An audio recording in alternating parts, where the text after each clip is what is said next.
There's a growing movement in this country to challenge what appears to be an increase in racial profiling at airports. More and more travelers are wearing T-shirts that say, "We will not be silent," in English and in Arabic. Why? Well, about 2 weeks ago, Iraqi activist and blogger Raed Jarrar did the same thing as he was boarding a JetBlue Airways flight at Kennedy Airport here in New York. Airport officials forced him to change his T-shirt before getting on the plane. Democracy Now! Spoke with Raed Jarrar 10 days ago about the incident. Then I was supposed to take my airplane, my JetBlue airplane, from JFK to Oakland in California last Saturday.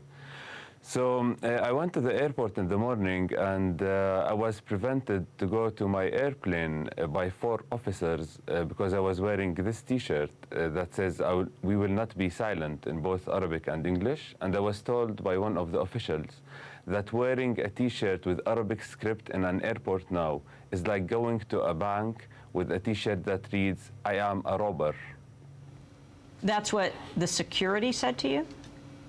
Yeah, I was questioned by 4 officials from, I think some of them were from JetBlue and others were maybe policemen or FBI, I have no idea.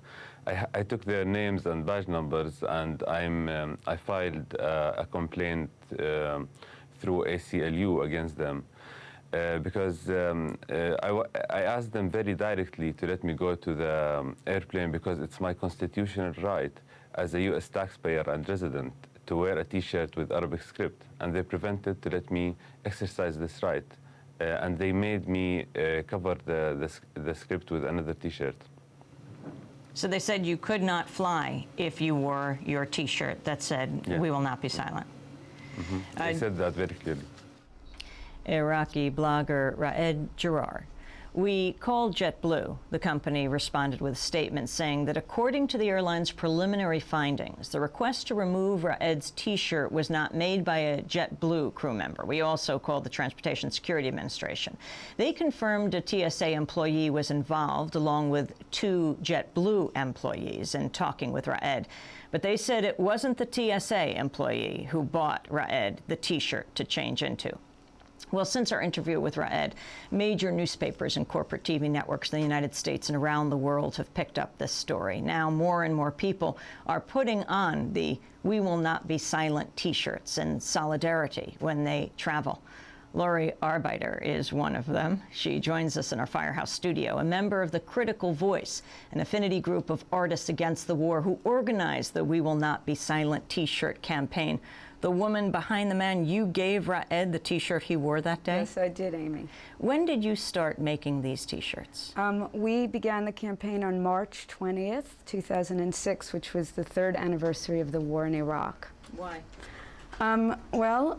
We decided that we needed to, as artists and activists, we needed to respond to what was going on in this country and to what we see as an illegal war and occupation of Iraq. And so we designed the T-shirts and actually also a flag that said, "No allegiance to war, torture, and lies." And we brought it out into New York City for 8 hours on March 20th.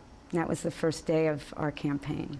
How many people have gotten your T-shirts? Oh, several thousand at this point, and so many more are requesting the T-shirts from all over the country and all over the world. Now, they're not just in Arabic and English, are they? No, we also have them in just in English, in Spanish, and in Farsi.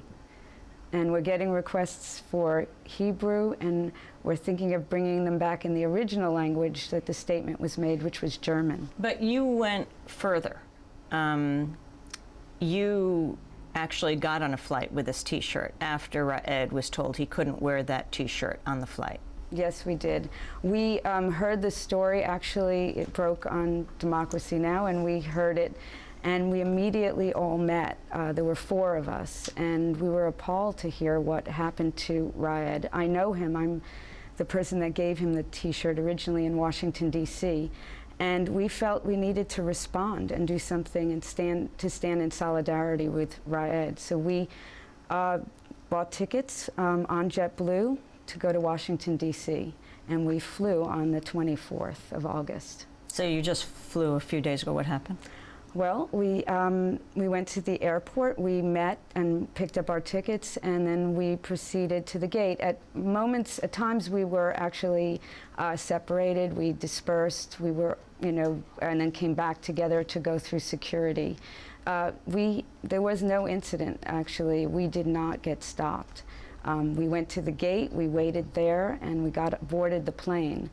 And the irony is that we were actually assigned to the seat that Raed was moved to after he was moved out of the seat that he had been assigned to. Wait, because that part of the story is not told very much. Raed was forced to put on this other T-shirt to cover his, that said in Arabic and English, "We will not be silent." You've been giving out this flyer, "Is it true blue?" That ends by talking about the authorities telling him they can't be sure what it says in Arabic, and they can't get a translator, so he would not, even though in English it said, "We will not be silent." How do you know when he went on the plane, he first got the front seat, then pushed to the back? Actually, I spoke with him, and I think he's also written that in his blog. He was then called after having put on the other T-shirt and waiting to board the plane. He was called back to the desk, and he was told that he would not be in his assigned seat, that he had booked a month before, and they moved him to the back of the plane. And we happened to be assigned to that same seat that he wound up in.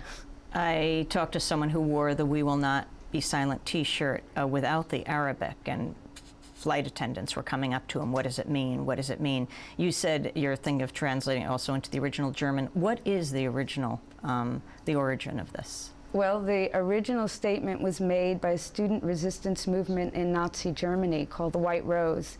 They tried to encourage the German population to resist the Nazis and Hitler by sending leaflets out into the German population. And the fourth leaflet, they signed, "We will not be silent." And that was why we took that statement and translated it into those 4 languages that we wear today. Laurie Arbeiter, if people want to get more information about this growing movement against high-flying profiling, where can they go? They can write to us at wewillnotbesilent@gmail.com. I want to thank you for being with us. Thank you very much. This is Democracy Now!, democracynow.org. When we come back, Charlie Hayden.